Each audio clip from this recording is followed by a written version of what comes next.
দুষ্টু রাক্ষস, তুই আমাকে ছেড়ে দে, ছেড়ে দে বলছি, ছাড়।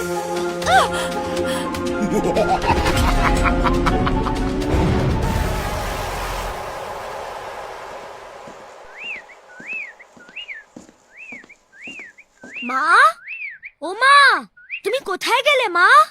এই দেখো, আমি গাছ থেকে কত সুন্দর পেয়ারা নিয়ে এসেছি। ও মা, তুমি কোথায় গেলে? এ কি, মায়ের কোনো সাড়া শব্দ নেই। মা গেল কোথায়?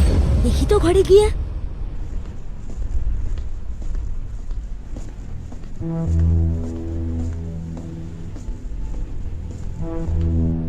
এ কি, মা তো ঘরেও নেই। তাহলে মা গেল কোথায়? সারস বউ, সারস বউ, কোথায় গেলে? বাবা, তুমি এসে গেছো? হ্যাঁ, তোর মা কোথায়? আমিও তো মাকেই খুঁজছি, মাকে তো কোথাও দেখতেই পাচ্ছি না। খুঁজে পাচ্ছিস না? তাহলে গেল কোথায়? জানি না, হয়তো আশেপাশে কোথাও গেছে। হয়তো। চল, ঘরে চল।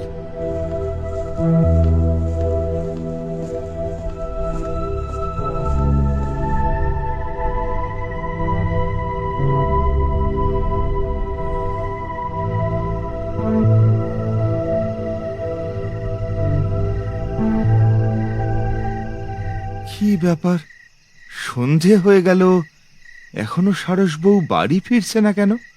আচ্ছা বাবা, মায়ের কোনো বিপদ হয়নি তো? বিপদ?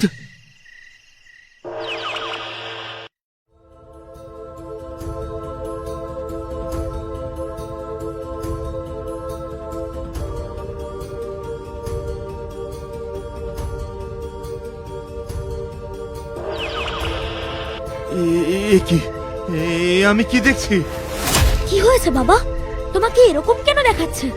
বীর, আমি অতীতে গিয়ে এক আশ্চর্য ঘটনা দেখলাম। আমি দেখলাম। কি বলছো বাবা? ওই দুষ্ট ভাল্লুক রূপী রাক্ষসটা আমার মাকে ধরে নিয়ে গেছে। এইবার কি হবে? যেভাবেই হোক তোর মাকে ওই রাক্ষসের হাত থেকে উদ্ধার করতে হবে। কিন্তু তাহলে তো ওই দুষ্ট রাক্ষসের হাতে আমাদের ওই অলৌকিক পাথরটা তুলে দিতে হবে।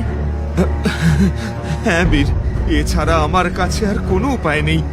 কিন্তু এই দুষ্ট ভাল্লুকরূপী রাক্ষসটা যদি এই পাথর পায়, ও এই পাথরের শক্তি নিয়ে অপব্যবহার করবে।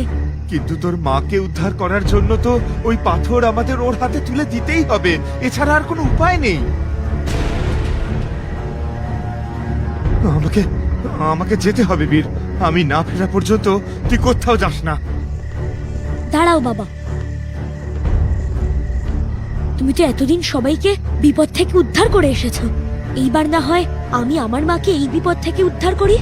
তুই তুই পারবি? হ্যাঁ বাবা, আমি পারবো, আমাকে পারতেই হবে। আমার মাথায় একটা উপায় এসেছে। সেই রকম কাজ করতে পারলে ওই দুষ্ট রাক্ষসের হাতে আমাদের আর অলৌকিক পাথরটাও তুলে দিতে হবে না। কি উপায় বীর, বল আমায়। বাবা, ওই পাথরটিকে তো সাদা কাঁচের মতো দেখতে। আমরা যদি কোনো সাদা কাঁচকে ওই পাথরের রূপ দিয়ে ওই রাক্ষস রূপী ভাল্লুকটার হাতে তুলে দিই, তাহলে কেমন হয়? হ্যাঁ, এটা তো একটা ভালো উপায়। কিন্তু ওই রাক্ষসটা যদি বুঝে যায়? ও কিছু বুঝে যাওয়ার আগেই আমি আমার মাকে ওখান থেকে ছাড়িয়ে নিয়ে চলে আসব। দেখো, ওই দুষ্ট রাক্ষস আমার মায়ের কোনো ক্ষতি করতে পারবে না।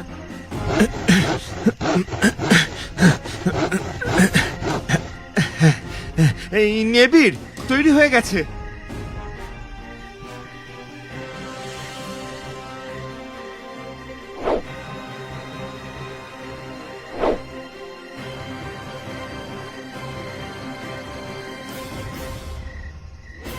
আমি আসছি বাবা, আমি আমার মাকে নিয়েই ফিরবো।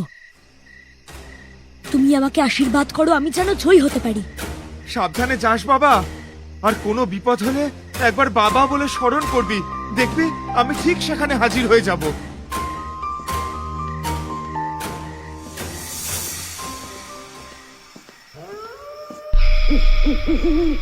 এইটাই কি সেই জঙ্গল?